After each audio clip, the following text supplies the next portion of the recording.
Hey everybody, thanks so much for watching the Arkansas Gun Guy. Today I want to revisit H&K's LEM trigger system, law enforcement modification. I've had a love-hate relationship, actually mostly a hate relationship with that trigger system, and so I thought I'd tell you about my original story with the LEM system and where I am today. Because the very first gun I ever bought was a P30L, very much like this, but it came with the LEM system. Didn't know what that meant. Very first gun I ever bought. I looked it up once I bought it and I said, it stands for law enforcement modification. Well, that's got to be good. I'm really excited about that.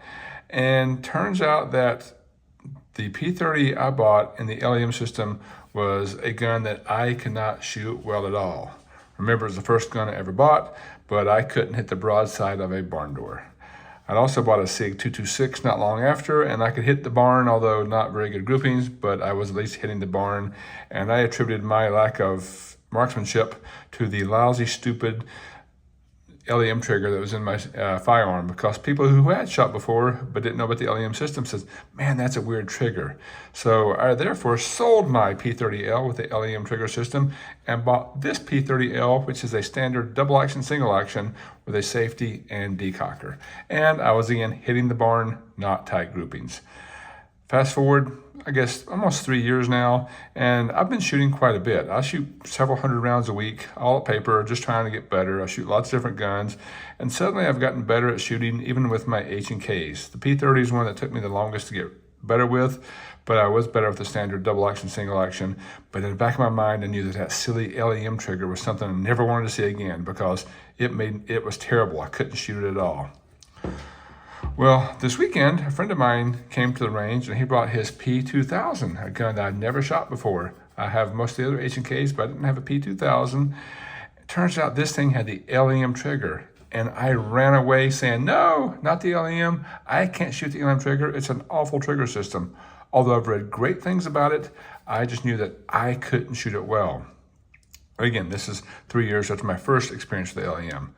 But you know what, I loaded up, I think, 10, 12 rounds in here and shot it and wound up shooting really good groupings with it. So turns out that maybe the LEM system didn't suck. It was me that sucked, because I was a new shooter and I just needed to learn and train with what I had. So if you don't know about the LEM system, I'll talk about it here briefly and show you kind of the difference between the standard double action, single action, and the LEM. And first I'll start with DASA. These guns have all been cleared, by the way. This gun has a laser module in there. You can see it shoot laser beams if you shoot it. But the standard double action, single action is a hammer fired gun. You load your magazine, insert it, you rack the slide, and when you do that, the firearm is cocked with one in the chamber. You'll then want to decock the firearm like this, drop the hammer. Now you have a round in the chamber, and you can carry this one on safe if you want to, because H&K has awesome options. But your safety is really this trigger pull, this long double action trigger pull. This is about a 12-pound pull. I can't even put it on my lineman trigger gauge because it's so heavy.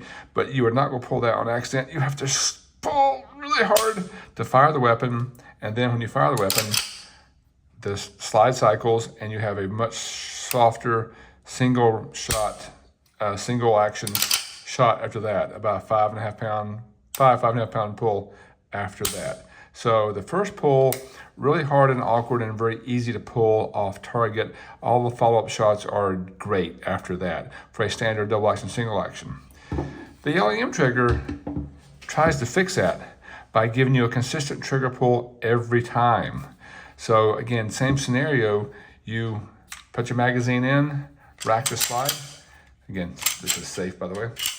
Rack the slide, and then you'll notice that this guy, you don't need to decock the hammer because the hammer is decocked already. And instead of having a big, long 12-pound pull like I just showed you in the first pull, this has a very light, you see the hammer move, single action type pull. It's a long pull, but it's very light and it breaks.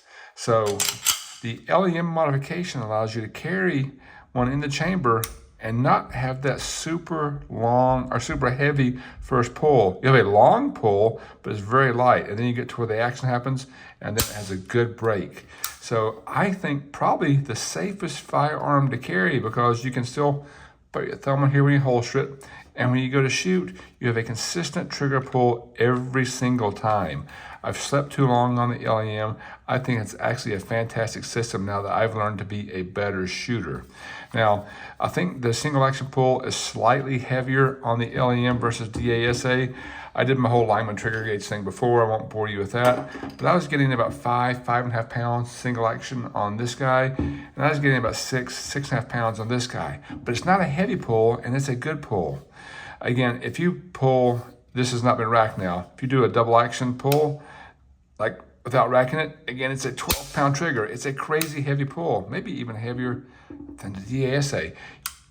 That's a very heavy pull, but you would have no reason to do that because you insert your magazine, rack it, and then again, hammer comes down, and when you pull back your single action shot, you'll see the hammer moves, and there's a long take up, but then you hit a wall of the creep and it breaks. Again, you'll see the hammer when you let go, come down slightly, there's your reset, and it breaks. Again, watch the hammer move when the trigger moves. Reset, a little bit take up, and break.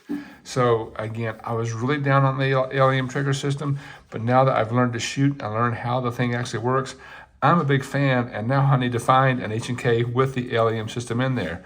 What do you guys recommend? Should I add a P2000 to my collection and get the LEM? Should I do a USP with the LEM system? I think I like the P2000 because I don't have one, and also because it's 100% ambi, where the USP is not. So that is my quick revisiting of H&K's LEM system, a trigger system that I was wrong about, and I'm sorry, H&K and all the LEM fans, because it is actually a very cool trigger system that I need to get back into bed with. So thanks so much for watching. If you haven't yet, please consider liking and subscribing.